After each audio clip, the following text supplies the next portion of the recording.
creating curiosity by asking better questions. This is Shed Talk.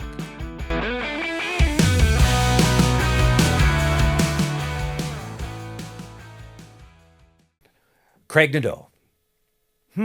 Getting in shape over 50? Is that really hard to do? Craig Nadeau. Did I get that right? Yes. You know 100%. what? I always have a tendency. I always get the last name wrong and I get it correct. Yeah. Thank you very much for being on Shed Talk. And thanks Absolutely. for Excited to allowing be me to here. be on yours. Yeah, that was fun. We had a blast trade-off. on that. It Yeah, was it a was good good. trade-off. Yeah.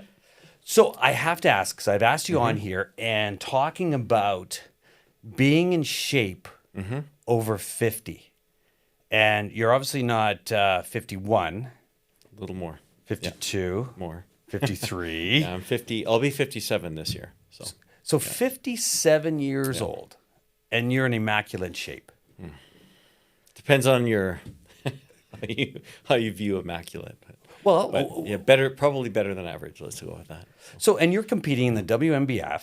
Yep. And you've won the pro. Yep. Okay. You've done immaculate stuff, and then being able to keep on that path. So tell me that story about that fitness journey. Yeah, I guess I had kind of a varied physical path, in recreation, and I competed in track and field, at a pretty high level when I was a kid and into university, and then after that, I started to maintain it mostly just in the gym through like weightlifting. We wouldn't really call it bodybuilding. I was lifting weights, and really the goal was just to be really big, gain as much weight as possible and be big, and then compare yourself to the prototype, be Arnold or whoever you had to compare yourself against, and then actually I for a little period of time towards the end of the 90s and into the 2000 era, I actually slipped out of weightlifting and bodybuilding, and I got into competitive mountain biking. And I can't say that I was competing at the world level, but I was competing in World Cup events and many international events, and I wasn't winning. And I guess the hard realization was about in 2005 was that cycling and anything aerobic just takes a lifetime of time because it's about how much time you put in. And then I also realized, well, if you're mountain biking, you're going uphill, you're also hauling every ounce that you own uphill.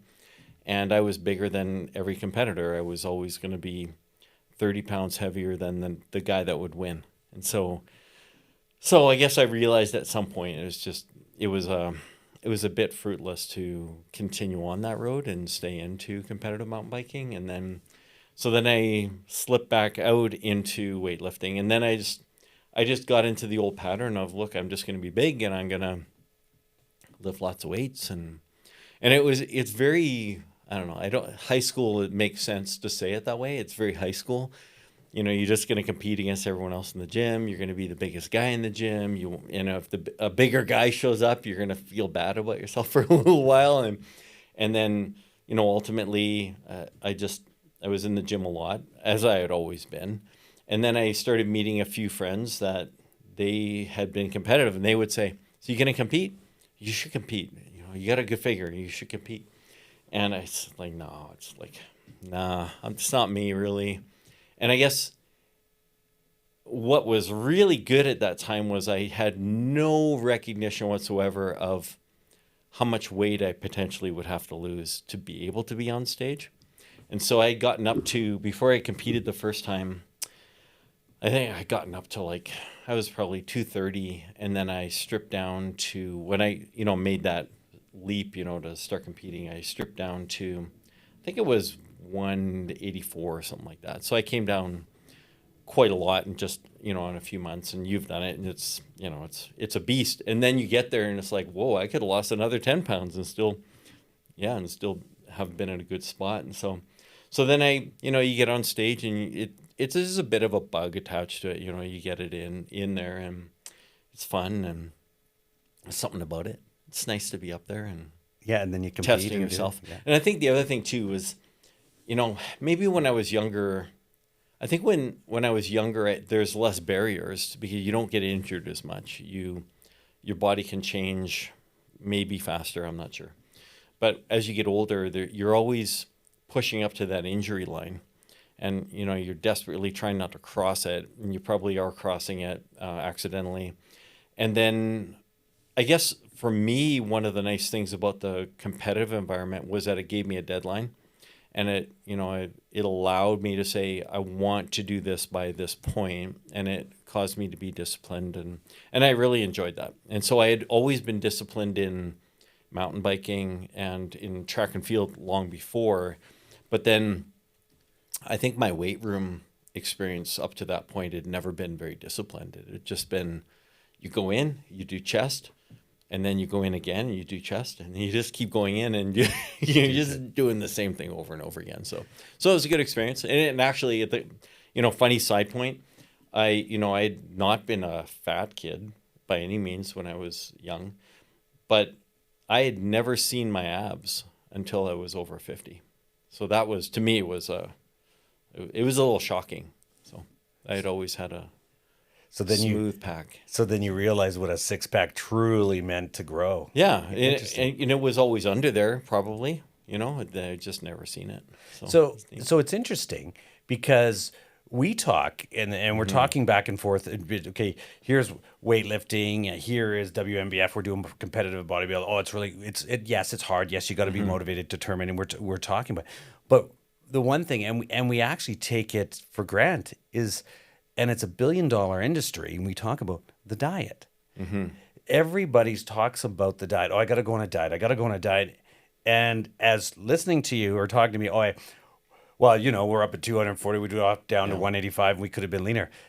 Like that mindset to be able to drop the weight and to eat, how difficult was that? Like we make it sound easy, but what is the true difficulty in the eating?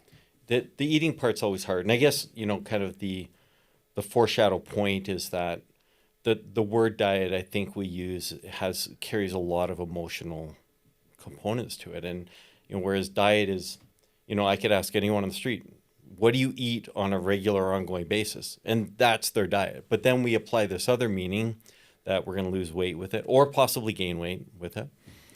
And then, you know, so I guess what happens in this competitive bodybuilding environment is, to a certain extent, we become competitive dieters.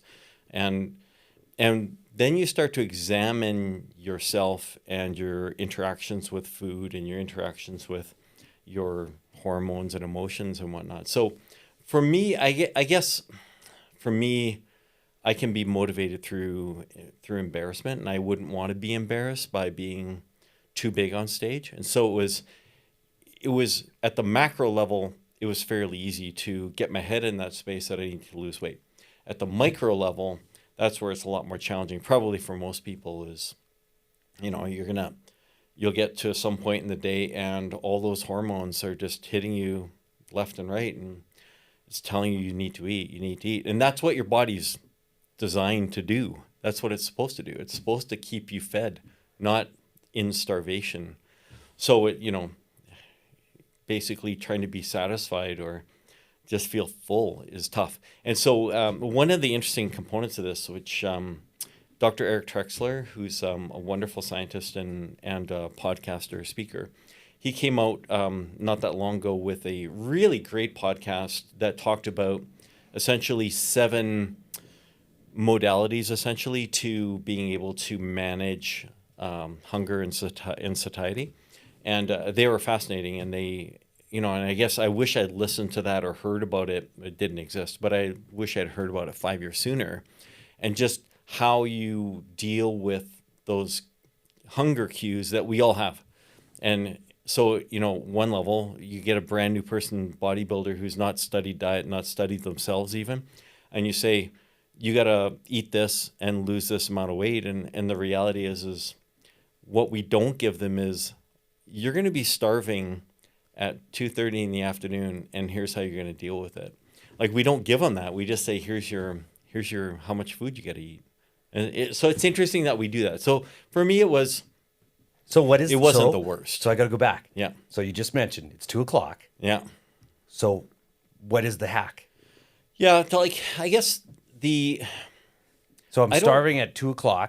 There is a hack. And like, there's probably a number of hacks, and it's probably in that Trexler video or podcast. And I think, and it's going to be different for everyone. Everyone's got a different way that they're going to be able to deal with it. And like, how do you deal with it? So I think for me now, I have to stay away from cues to eat. Like if there's, like, it's embarrassing to admit, if there's an open box of cookies, it's going to get eaten. If it's away from me, I'm not going to go find it, you know? So that to me is a big deal.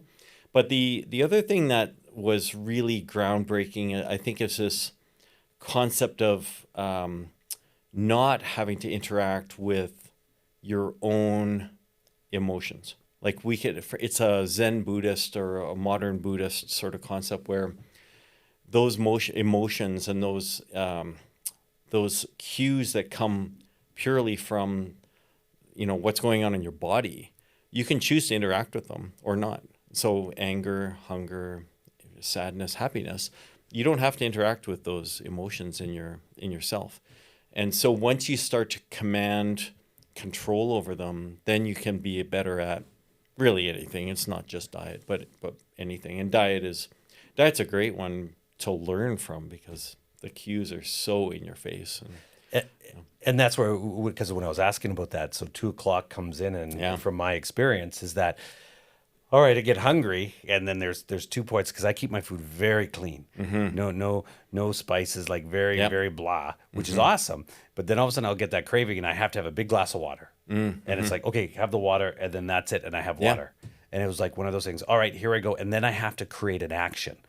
So instead of going back, have a glass of water, go sit down, then that guy on my shoulder starts to go, oh, you're still hungry. Let's go get something else. And it's like, okay, I gotta do movement and then get my head out of that space. And it's like, and try to break that monotonous. You know, and the crazy thing, and you probably had this experience being in business and whatnot over the years, you could go through most of the day because you're flat out busy and excited about what you're doing, and get to 4:00 in the afternoon and realize you haven't eaten today. Well, how do you harness that? Like, and why is it so incredibly difficult when someone tells you, hey, look, you're going to have to eat a little less, and then suddenly that's the hungriest I'll ever be in my life, is because someone said I have to eat less. And it doesn't, it is such a juxtaposition between those two positions. It's crazy. And it's kind of like fasting. Some people say, oh, are you kidding? I can't fast. I can't. It's going to take, I'll starve to death. And then all of a sudden they start fasting. They're going, man, do I ever feel better from fasting? Have you ever fasted? Well, it's a funny soapbox topic for me, because I think, you know, like if you're in any kind of shape and you go to the gym, there's always going to be someone who's not in as good a shape, or in a different shape, let's say. And they'll come up to you, how do you stay so lean? Like, what is it that you do? How do you lose weight? And I guess, I don't know, I've always been, maybe I'm a bit of a jerk about it. And I just say, look, you just have to stop eating. Like, you keep eating.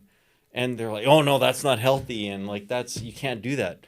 But then if you tag it and say, well, it's called fasting, they're like, well, that's purely scientific, so I can do that. But the whole just not eating, I'm not going to do that. But if it's tagged as fasting, I'm okay with that. So I guess, yeah, like I think we all fast. We go to sleep at some point at night. We're not eating while we're sleeping. We're fasting until we get up. And then you can choose when breakfast happens. There was you remember, of course, there was a whole period of time where breakfast was the most important meal of the day, and it was critical to brain health. And like, it was all this, I don't know if it's true or not true. And was it true? I don't know. Do you remember the Special K? People don't eat. Do you remember back in the day, and they'd say, if you can pinch an inch, you're too fat. Right. And you go back and you go, holy crow, could you imagine? I go, pinch an inch, your body fat would be whatever. And it's just like Special K. And this goes back, pinch an inch. And could you imagine having that now? But maybe there was mixed messaging in there, honestly. But like, they were breakfast cereal. They basically depended on us eating breakfast. But, I know innumerable people who struggle with eating, and so when they don't eat breakfast, they're better off. And so really all they're doing is having a calorie deficit by skipping that meal, pushing their hunger to later on in the day. It's fasting. It's just an extension of the nighttime fasting that they're doing. So yeah, I haven't done the extreme fasting, at any significant level where, other than maybe a day here and there where I'd eat 1 or 2 meals, but I haven't done it where, over any extended period of time, I would just not eat until 6 o'clock at night or something, or, whatever, and ram 2,000 calories into 2 hours. I have never done that. So. Is there a certain food group that you'd actually avoid? Yeah, actually, that's a good topic too. Like, I think for me, I tripped on that easily because I knew what was going in my mouth whenever it was open. And it was mostly, not that I have no issues with milk, but when I have an opportunity, I drink milk. I put milk on cereal, and I use a lot of milk, and I would go through way more milk than probably a lot of people do. And then I skip bread too. So I think bread to me is, I can sit down, no exaggeration, I would grab out some margarine and a loaf of bread, and I would just start going. And You'd eat a whole loaf of bread. I could go through half a loaf easily, and then, but it wouldn't. Bread does not last around me at all. And if it's good bread, or if it's buns, or something fancy, man, it doesn't last at all. So when I'm cutting, or when I have to lose weight, I just I know I have to stay away from bread. I wouldn't make a sandwich. I just stay away from bread altogether. That's me, not everybody, right? Some people, and that's where a lot of people say, no, you got to stay away from bread, you got to stay away from dairy and stuff. Where actually you're going, well, no, I'm just going to do it to cut my weight, not because I'm lactose intolerant or anything like that. Yeah, I love it. Otherwise, like I eat it all the time. I think one of the things too that happens is, and maybe it was purely serendipitous that I discovered that bread was an issue. It was an issue for me, not so much because bread itself is like this terrible compound of things that cause weight gain, but what comes along with it does. Because as soon as you start putting meat and ketchup and cheese and all the other things that can go with the bread, or dipping it in something, or just, you combine it with stuff. So it almost becomes a bit of a linchpin for, eating a little better, really. So it's just kind of nice. And it's like bread nowadays, you go to the grocery store and you buy bread. There's like 10 different styles of bread thing. And then and then you go in and it's like European bread versus North American bread. Like big difference in quality versus like people that are lactose intolerant, or what's the it's not necessarily lactose, it's, what do you call that? Celiac, right? Where a lot of people say, I can have European bread because it's farm to market versus it's processed here in North America. That's a tough one. Is that an urban legend? I think I have a friend who's he's a doctor, and we've talked many times about the likelihood that the number of people who claim to be intolerant of gluten really are, but it's a bit trendy, really. So it'll come and go. So is gluten necessarily bad? It's a protein. Is it bad? Is that protein worse than other proteins? It just seems to be a trigger for a large number of people. So, and lactose is just a sugar in milk, right? So really, the reason that people become lactose intolerant is the enzyme lactase is either genetically in you or it's not genetically in you. If you're from Europe, or like, you go back, if you went back 2,000 years and your family you could trace back and it was from Europe, high probability that you have no issues whatsoever with lactose, at least early on as a child. And then what happens is people tend to use less and less milk, and therefore less lactose. And then lactase, which is the enzyme that breaks down lactose, down regulates. And so it's one of the unique enzymes in our body that up and down regulates. And so if you have a normal, or could have a normal production of lactase, really all you need to do is just start eating smaller amounts of lactose until you build up your lactase production again. So now, getting back in the same kind of mind frame and then going in this, eating bread, now you're going to get rid of the bread. Now you got, so the milk, you've cut down your milk. Now you're getting into the cut stage. Now, are you using anything like creatine or powdered, like supplements? Yeah, I've gone through a bit of an evolution with it. I actually did a fairly long podcast on creatine, and I guess, to keep it really simple, everyone should take creatine, and that's everyone. It's not a certain age group or men or women, or at certain points, everyone should just take creatine, and then go do the research and figure out why you should be taking it, but just take it. It's easy. But I've always taken creatine. Sometimes I get lazy and I miss it every once in a while, but then I jump back on it. What does creatine do? Creatine it's a chemical that if you remember back to when we were in junior high school, part of the Krebs cycle, and so ATP, adenosine triphosphate, when it's used as energy, strips out one of the phosphates, becomes adenosine diphosphate, so it strips out a phosphate. In the Krebs cycle process, that phosphate is reintroduced into the ADP to make it back into ADP. Creatine is introducing that phosphate back into, or I guess it's not phosphate, but it's a phosphate. It's a all right, let's just a chemical, and then it goes back to the system. So what it does practically, which is maybe the better question, is, and this is it's best to kind of think of it via analogy. If I can bench press X weight, so let's say it's 200 pounds for argument's sake, and I can do that 10 times, and that's failure. If you properly supplement it with creatine, the high probability is that you'd be able to do it 11, 12, or 13 times once you're supplemented in with creatine. So then what does that do to the workout? So then time under tension allows you to work out more, have a more efficient workout. It also lets you carry water. So you add a little bit of water when you are taking creatine. You might, you and I might add maybe 2 pounds of water, or like 1 kilogram of water, maybe somewhere around there. That's anecdotally what I think.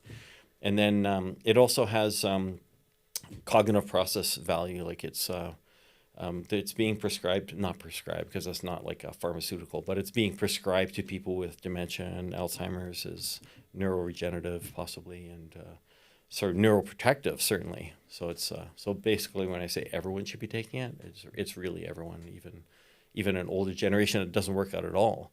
Other than that, so then the other supplements, I've kind of honestly, if I had a sponsor that was like C4 or Almax, they would hate me, but I don't take much. I take caffeine if I need a slap in the head, but other than that, I don't take much. I just don't, other than waking up for the workout, I don't know really what all the hype is about. It just doesn't do a lot for me. So, no, and I watch a lot of guys, they go into the gym and they're filling up their jugs, they're getting this, and they got a big bottle of water and they're going in there, and I'm going, well, if you're not hydrated before you're going into your workout, it's already too late. It's kind of one of those things going on and it's not necessarily a marathon, but if you're already thirsty before you're going, you're already dehydrated. You should never be prepared. You're not going to get the water during. It's just going to quench your thirst. Yeah. So, and it really, like if you broke down what's actually in most of the pre-workouts, and it's like, I'm not that much of a downer on them, but I think people should do it a bit intelligently. And if someone said, should I take a pre-workout?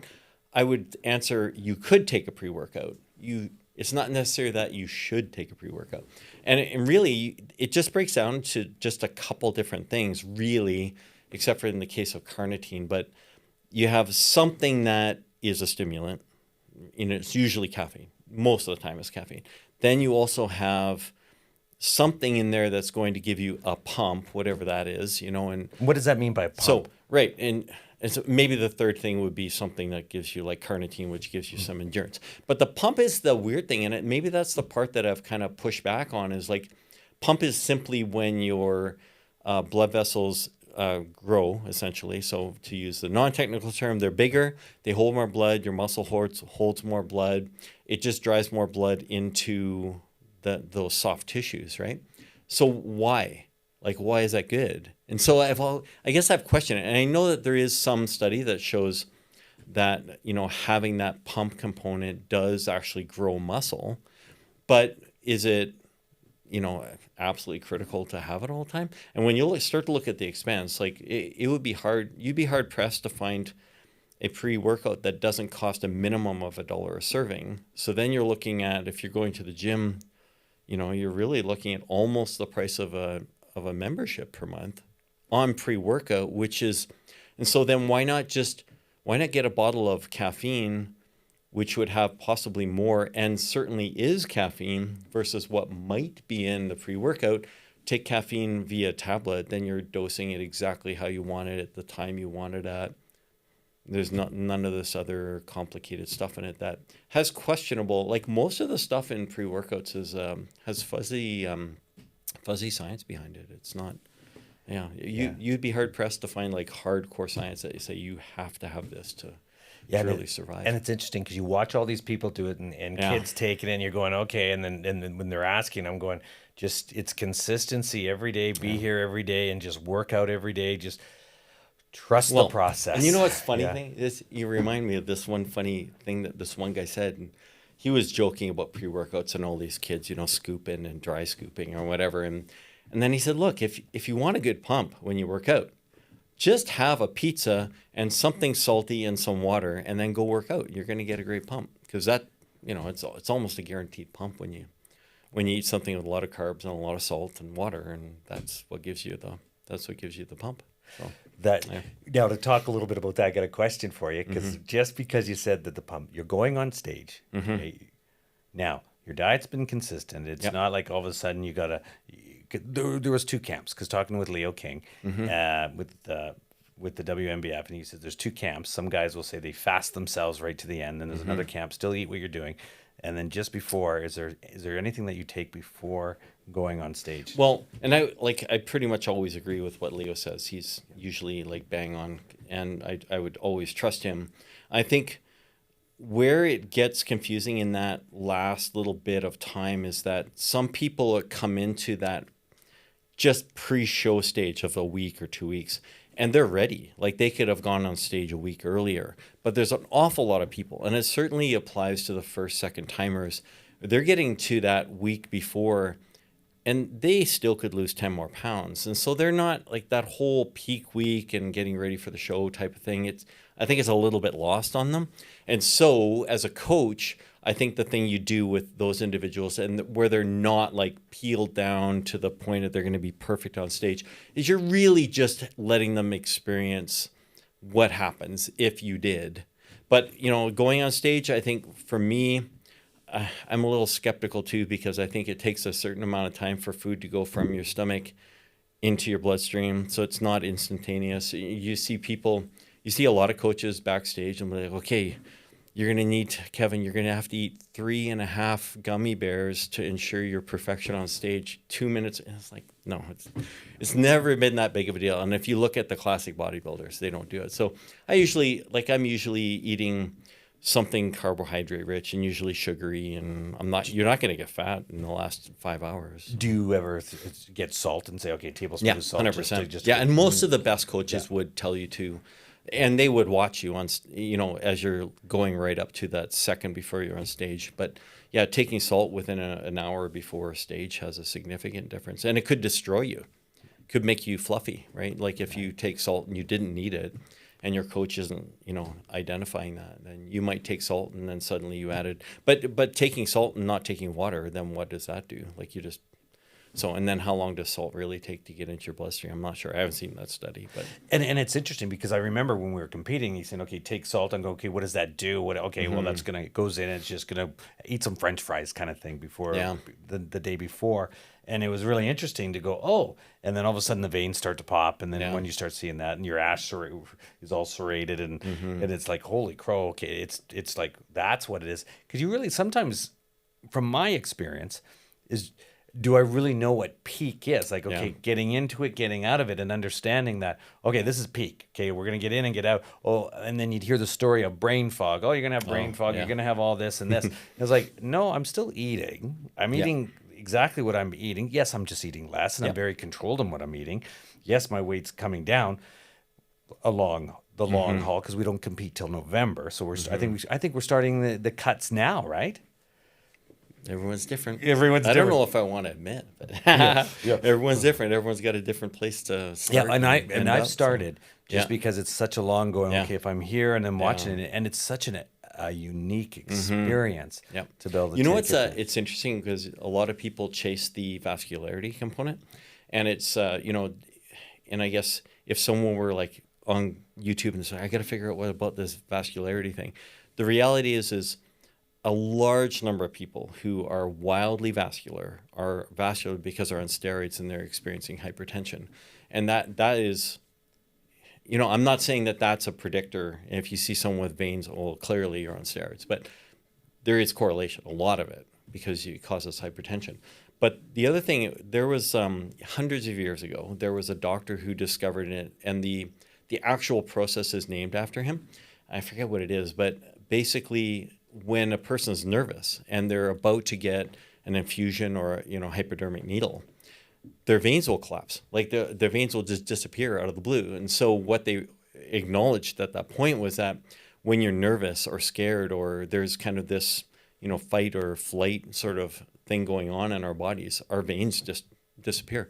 And so you see people like they're veiny, they're comfortable, they're happy. Then just before stage, their veins are gone. And it's like, what just happened? Like they're just not there. And that's an actual like documented, well-known process amongst doctors and people who have to inject needles into people. So there's your mood ring. You just lost all your vein. Yeah. There's a mood ring. Yeah. And you just So go, oh my gosh. So if you're freaked out before stage, Yeah. well, you're going to reduce your vascularity if it's important. So Wow. yeah, interesting one. I wish I could remember the guy's name, but yeah. That's it. The things you know you don't know. Yep. There's a lot out there. Well, you know what, Craig? Thank you very much for being on Shed Talk. Yeah, we're gonna have to talk. We're gonna have to do the next podcast right now. Like we just have to carry on. Exactly. Thank you, Craig, and that was awesome. Yeah, Thank you. awesome. Yeah, thanks for your time. Thank you. Now you know. Shed Talk.